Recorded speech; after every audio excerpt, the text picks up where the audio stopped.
Disclaimer. Do not send any type of harassment or negativity towards the creators that I review. This includes hateful comments, mass paying the creators, dislike spamming, and toxic videos about them. This video is for entertainment purposes, and even then, what I say could be wrong, so please take my videos with a grain of salt. Enjoy! Today, once again, we'll be revisiting our good old friend, Brightside.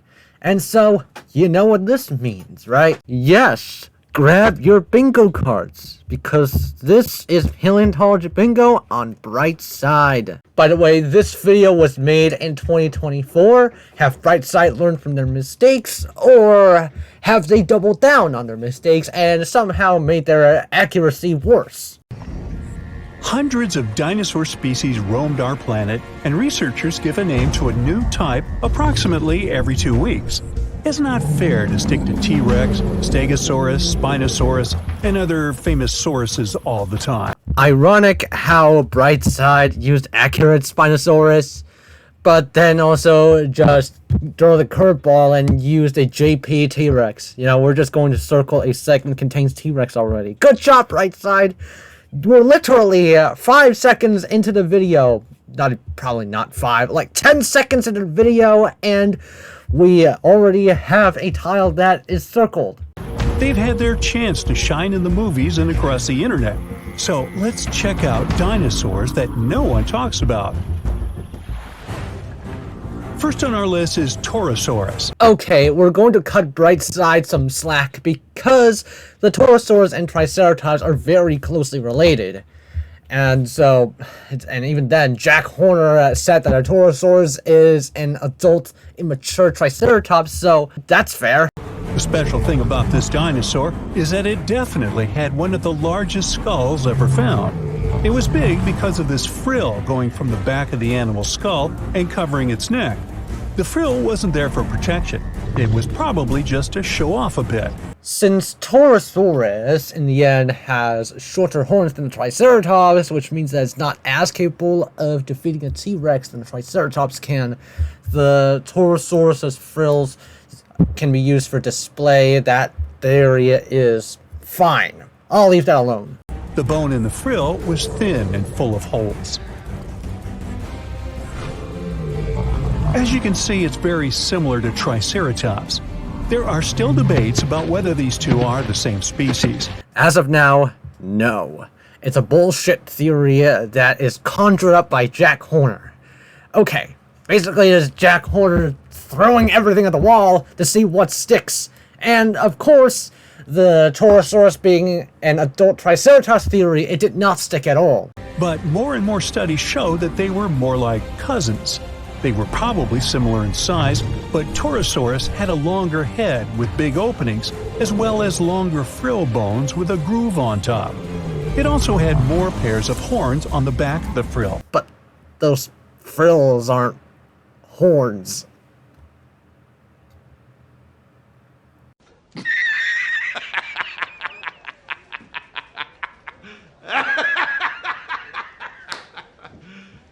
You serious? Brightside is racking up these tiles very fast already. We're just going to circle makes a ridiculous statement tile next to the a segment contains T-Rex tile. Some like to call Torosaurus a bull lizard. These fellas were plant eaters that may have lived in social groups. They existed at approximately the same age. Bro said approximately the same age, yet the Torosaurus shown here lived 70 to 68 million years ago instead of 68 to 66 million years ago, like how the Torosaurus, when the Torosaurus actually lived, as well as the Triceratops. But Torosaurus somehow ended up on the less popular side of the family. Brightside also showed that Triceratops lived 68 to 66 million years ago. So, Torosaurus should live in the same period. By the way, those horns on top of the frill are just for the cool factors. That's awesome, bro.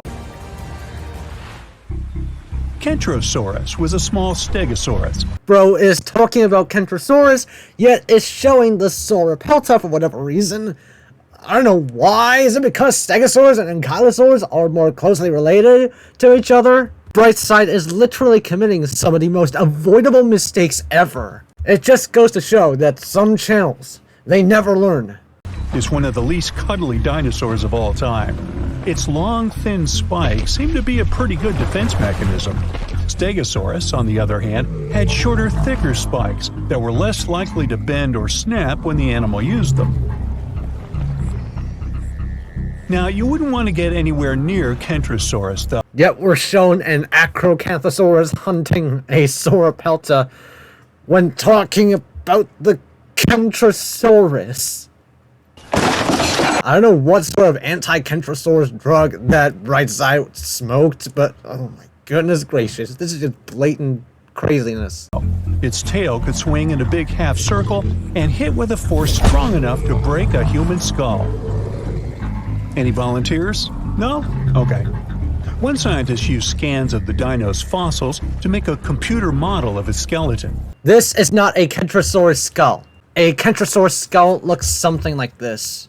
The model showed that Kentrosaurus had a flexible neck. This is the Stegosaurus. This is a oh my goodness gracious, oh my god, what? The Stegosaurus and the Kentrosaurus look very, very different. Look at this Kentrosaurus over here. Look at this Kentrosaurus. And can you tell those spines and all that? They're just completely different. It must have been really useful for looking around to see if something interesting was going on, or if there was any dangerous animals trying to sneak up.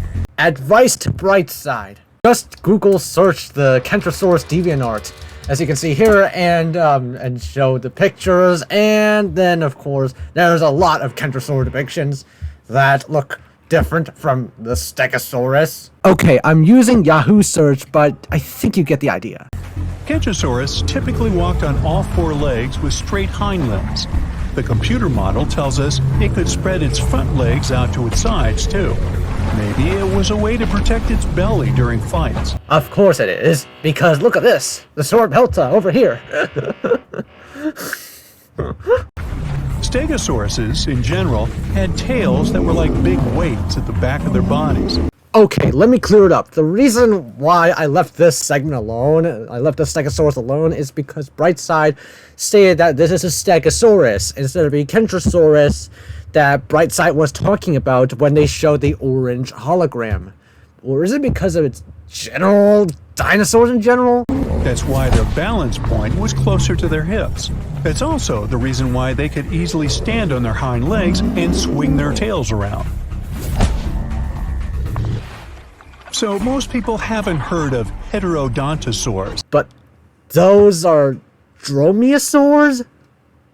Okay, we can also give Brightside some leeway in the text blasting from video tile. We don't have to circle it just yet because it's not just blatant blasting all over the place like Orange has explained. This is still kind of a way to keep those kids watching because of more rapid visual shifts.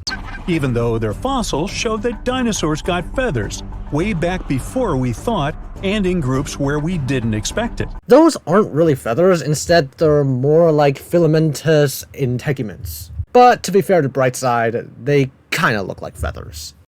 In 2008, paleontologists identified the first known skull of a baby Heterodontosaurus, which was less than 2 inches long, smaller than a tea bag. Now, one thing I'd also give Brightside for is this narrator. Bro is definitely the most nostalgic and iconic narrator in this.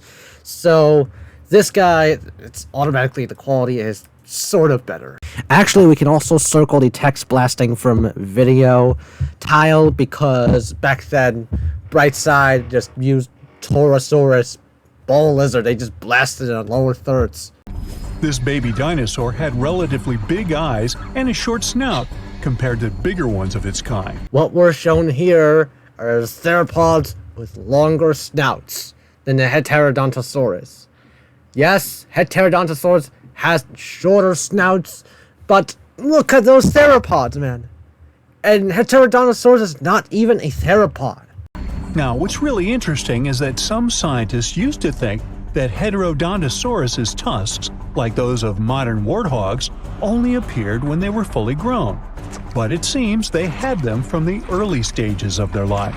Okay, let's try and cut Brightside some slack again. I don't think there are any video depictions of Heterodontosaurus. there aren't any really animations of Heterodontosaurus itself. So I can give Brightside a little bit of the benefit of the doubt. Heterodontosaurus had 5 fingers on each hand, 2 of which were opposable. This one, Brightside, is correct. There is no doubt about it. It was a good tool, considering the animal probably ate both plants and meat. Basically, every herbivore also needs to eat some meat to compensate for their dietary needs. Humans have different types of teeth, some for biting, some for chewing, and also canines. But most reptiles have just one kind of teeth. Heterodontosaurus was special because it had 3 different types of teeth: small peg-like ones, big teeth resembling canines, and square-shaped teeth that did the cutting job. Scientists are not entirely sure how this creature used these different types of teeth. Perhaps it's because the Heterodontosaurus is actually an omnivore, which I kind of missed out on, but the Heterodontosaurus is most likely an omnivore with how its teeth is arranged. It kind of has to. Maybe it was for digging up roots, breaking into termite nests, or even defending themselves against dangerous animals. Okay, say this name with me now. Psittacosaurus. Psittacosaurus. Okay. Brightside at least pronounced it better than Clash of the Dinosaurs' horrific excuse of Parasaurolophus. I'm just going to show Clash of the Dinosaurs' Parasaurolophus pronunciation clip. But how does an advanced auditory cortex help a Parasaurolophus defend itself against monster carnivores? You're not even trying, Discovery Channel. Also, the way they describe Parasaurolophus' way fending off against carnivores is also bullshit. Using sound crests, what the hell? She was quite a common dinosaur in its time. Why are you referring to the Psittacosaurus as a she? Is it because of Jurassic Park reference? Gosh, I can already feel my brain rolling from the inside because of how stupid those Brightside mistakes are, man. But she never still gained popularity. Scientists found out that when these dinosaurs were young, they probably crawled, considering they had longer arms and short legs. But as they got older, between 4 and 6 years old, their hind legs started growing much faster and became much longer than their front legs. So, later in life, they likely didn't move on all 4s anymore, but walked on 2 legs. Okay, Brightside is also correct in this manner. So, Brightside, Brightside is definitely not the worst channel when it comes to paleontology. I've seen a lot worse, like a channel that just constantly pronounces Sarcosuchus as scary tourist. It's just absolutely blatant, and did they even try? Inside the stomach of one of these creatures, scientists found pebbles. This shows the animals either had a hard time digesting what it ate, or it didn't chew its food very well.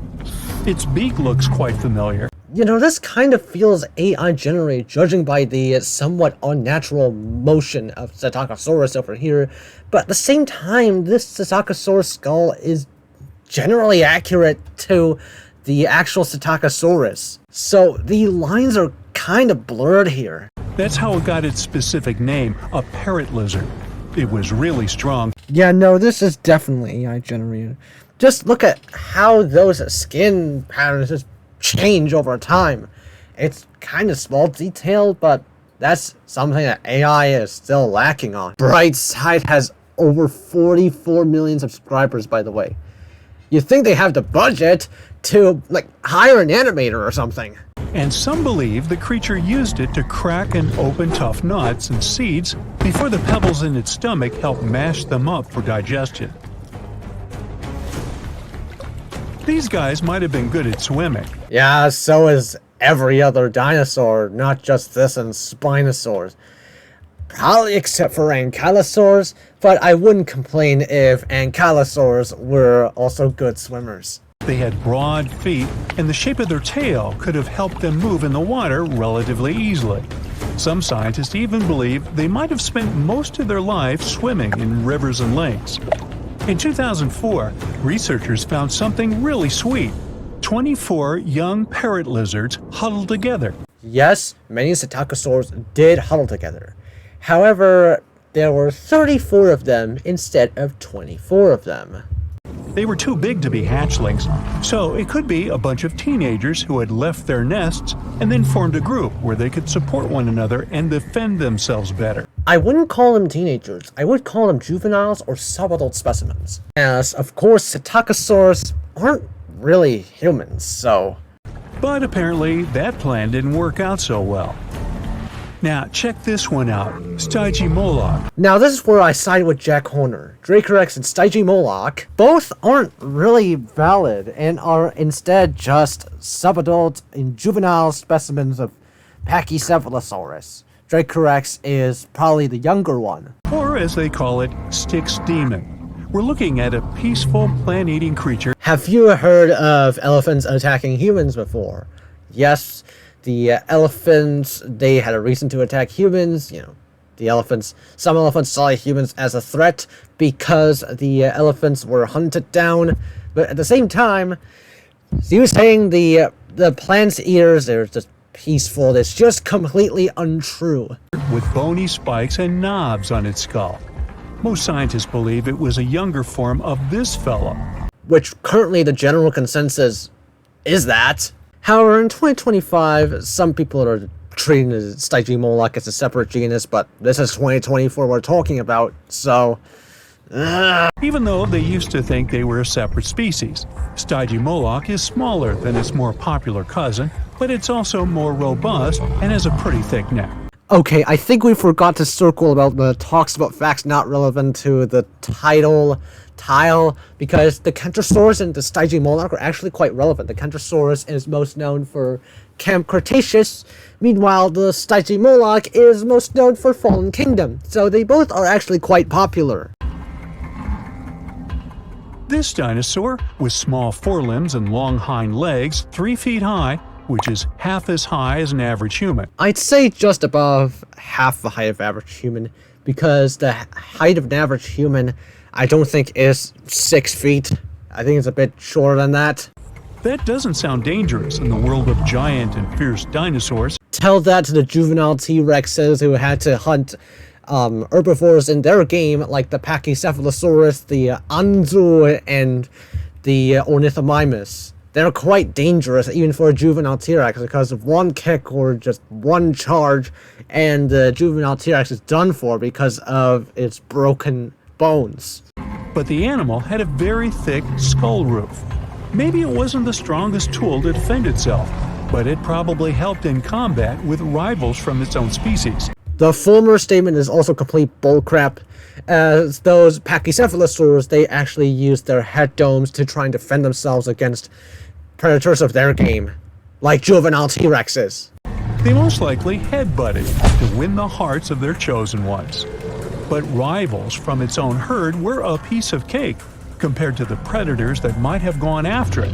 They're actually quite safe from adult T-Rexes, because adult T-Rexes are busy hunting stuff like Triceratops, Ankylosaurus, and Brontosaurus, and they wouldn't really want to waste energy hunting something that is way smaller than them. After all, this dino lived at the same time as old T-Rex.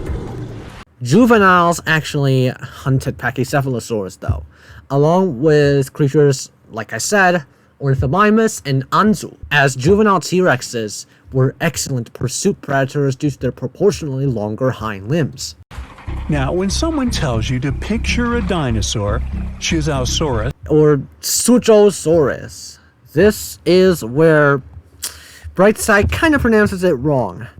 I'm from Hong Kong, and I know a little bit of Mandarin, so I can correct that. Would probably be the last thing coming to your mind.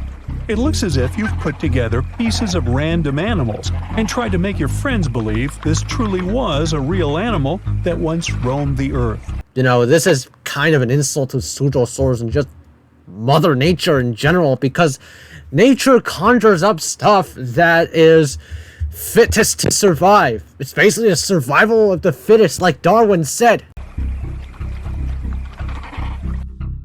But it's actually a dino with giant sharp claws on its forelimbs, a bulky body, and a long neck ending with a tiny head. Okay, as far as I'm concerned, this Suzhousaurus model is correct, so I'm going to leave that alone as well. Now, don't let the claws scare you though. These creatures didn't go after other animals since they were herbivores. Stop treating herbivores like they're defenseless meat sack. Look, I'm not trying to demonize herbivores, but the herbivores will attack if provoked. But these claws could protect the animal from intruders and predators. Okay, two bright sides slack. Herbivores usually don't really go after other animals. Well, unless if they're provoked. The full scientific name of this creature describes it as a giant sloth-like reptile from China. This animal was one of the biggest and oldest members of the group where it belonged, which lived around 115 million years ago. Which is within the acceptable time range. However, the Suzhousaurus' range is a bit broad, ranging between 124 to 113 million years ago during the early Cretaceous. No, I wasn't around then. At first, it was hard to tell which animals were related to this weird-looking dinosaur. But in the 1990s, scientists made a conclusion that they were modified plant-eating theropods. How can you call an animal modified? This is not Jurassic World. And we're also shown not Suzhousaurus. You literally had a Suzhousaurus model, but you don't even show it? Oh my god. Which is similar to carnivorous dinos. Tell that to the ornithomimosaurs. Like the ornithomimus, gallimimus, even Dinochirus. They also most likely had feathers and small wings, like some sort of a very big turkey. That's it for today. So hey, if you pacified your curiosity, then give the video a like and share it with your friends. Or if you want more, just click on these videos and stay on the bright side. Okay, so this is the end of our video, as you can see here. Oh, we also forgot to circle to use an outdated model thing. Alright, let's show the results. Surprising, Brightside did not have a bingo. Yay! Hooray!